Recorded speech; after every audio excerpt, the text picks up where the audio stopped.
Hey, what is up guys? It is Cameron, aka your favorite Asian, here on Talkslash, and today I'll be reading r/slash Pettyrevenge, so let's get right into it. The school janitor wouldn't let me throw up in the bathroom, so I threw up on the floor and watched him clean it up. Back in high school, it was final exam week. I was very ill, but I had to pull through the day. I threw up every hour on the hour. There was only one bathroom on each floor for students. It sucked because you usually had to walk far to go. I felt okay after puking for the amount of time, but that soon faded after 20 minutes, so I go sprinting for the bathroom. Everyone is in class or taking exams, so the hall is free and clear. Well, the janitor decides this was the time to clean the bathrooms. While he's cleaning one bathroom, he locks the other bathroom for some reason. I tried to use the girls' bathroom, and he stood in the way. I told him I had to throw up, and he said, "Do it somewhere else," and blocked the door. The boys' restroom was locked, so I leaned over the trash can attached to his cleaning cart. He yelled at me and shooed me away. I was pissed and couldn't hold it anymore, so I threw up on the floor 15 feet down the hallway. I probably dragged a good splash of vomit 10 feet down the hall. The vice principal came out of the office as this was happening. She was actually my English teacher for years before she became vice principal, so we were close, and she took me to her office and cleaned me up. I told her what happened. She made him clean up my puke. I watched from the office, and then she fired him on the spot. He had been blah blah blah to multiple students. My experience was the last straw, apparently. Very interesting. I don't think I would end that situation very well. Apartment hunting.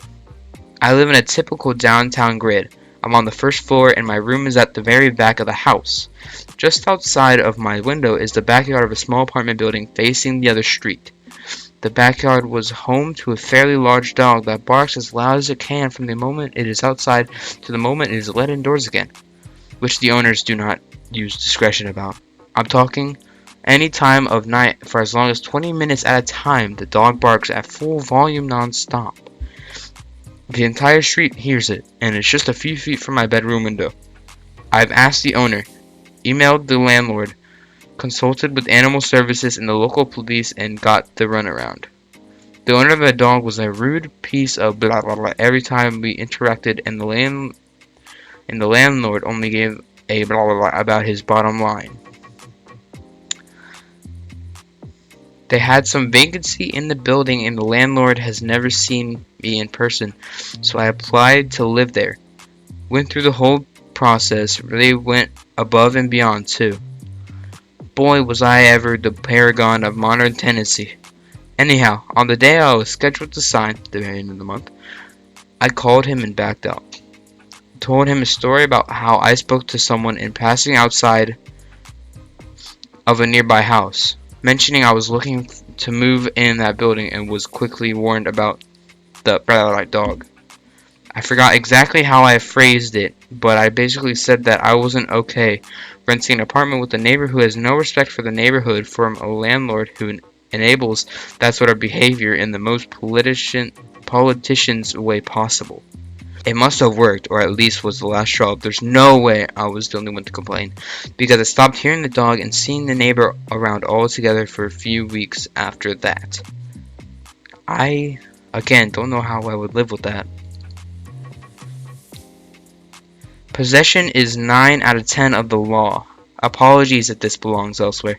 This was a long time ago in a galaxy, or state, far away. My stepmother at the time was a woman who was part of a large church that is headquartered in Utah. Suffice it to say, this woman was interesting. She forbade anyone from drinking caffeinated beverages and would throw away any soda she found, even Sprite, despite the fact that it has 0 caffeine. She refused to buy anything that could be considered a treat, such as cookies, except for herself. She continually had missionaries come to the house and try to get me to convert to her belief system. I was pretty firm in my beliefs at the time, so I enjoyed the debates I had with the missionaries. She of course thought I was being blasphemous, and she said, "Pray for my soul," and would have my father baptized into a church after he died. Who knew you could anoint cadavers? Cadavers? I don't know. We had many disagreements, other things, and I enlisted in the army to get out of that situation as soon as I graduated high school. While I was at basic training, Fort Lost in the Woods, state of misery, my father had apparently realized he was married to an interesting person and told her it was best if they went their separate ways. He thought it would be amicable. Boy, was he wrong. He came home the next week to find she had taken almost everything out of the house. The brand new car my father had bought with his bonus and moved into an apartment, spending all the money in her account. My father was left with a 15-year-old station wagon they had bought to move. When I finished training, I came home on leave before reporting to my first duty station, and my father picked me up at the airport in the beater station wagon. I asked why he was driving this car, and he told me that apparently his possession was 9/10 of the law at the time. So it looked like it would stay that way. He was rather bitter about it, of course, and decided to show me the luxury apartment she was living in at the time. We drove by the place. Very nice, 3 pools, sauna, tennis court, all the bells and whistles.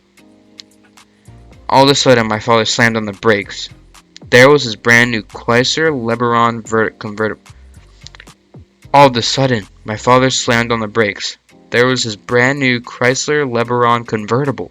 I told you this was a long time ago. He said, I still have the key to that on my keyring. You can see where this is going. He parked the station wagon next to the LeBaron and checked. The key still worked. So we quickly transferred everything out of the station wagon into the LeBaron, transferred everything for the LeBaron into the station wagon, and drove away in the LeBaron. When the divorce was finalized a few months later, my father kept the LeBaron. Also, sorry if I'm saying that wrong. LeBaron. I'm sorry. 50 pounds of messy revenge on terrible customers. Context. I used to work at the farm supply store, and there were cashiers and loaders who would put the heavy bags of grain and whatnot. The loader in the story we'll call Steve. I'm on mobile, so sorry for my text wall. We had a lot of nasty customers coming to where I worked. A lot of the other cashiers would just put up with entitled, rude, and sexist people, but Steve, our savior, did not. Most of the grain bags we sold were 50 pounds or more. In the event of a nasty customer, Steve would use his pocket knife to put a small tear in the bags, small enough not to be noticed, but big enough to completely come apart if the bag was picked up in a certain way. He would load the bags into the customers' cars and wait. Eventually, we would get a call saying that when they took the bags out of their trunks, the bags split and they now had 50 pounds of grain everywhere. I would respond that we could not, in fact, do a return of the product since we needed at least 50% of the product to take it back. I no longer work there, and neither does Steve. Honestly, he was one of the only reasons I stayed there for as long as I did. Man, Steve is a 300 IQ mastermind. Old man, don't let me through, so I pushed him. Oh gosh, this already sounds bad. I was in the supermarket because my friend decided to buy a light bulb for her desk lamp. I, however, did not want to buy anything, and I told her I'll wait for her at the entrance. I started to make my way through the crowd, but the only way out is through the cashier's line. They did this to minimize theft. I got to the last person who was waiting in the line, and I said, "Excuse me," so I can go through and stop blocking the other customers who want to put their stuff on the belt. He did nothing, not a blink, nothing, and pretended he did not see me or hear me. But his wife, who was loading her stuff, heard me and moved her trolley so he can move an inch and let me through. He did not budge. I asked again, "Excuse me, can I?" He looked at me with the corner of his eyes and then gave me a gesture for me to pass in the tiny space that was there for me to pass. This wouldn't budge an inch. Fine, if you want me to squeeze myself into space, I will. I looked at his hand, and he was holding and counting pennies in his hand to pay for the cashier. I pushed through and made him drop the pennies on the floor and whispered, I walked to the entrance and watched him pick it up. That was an interesting turn of events. Man, those were pretty interesting to read. If you guys enjoyed, please subscribe to the channel. And if this sounded really bad, it's because I've never done a Reddit Reads video, like ever. So please drop a like and comment anything I did wrong.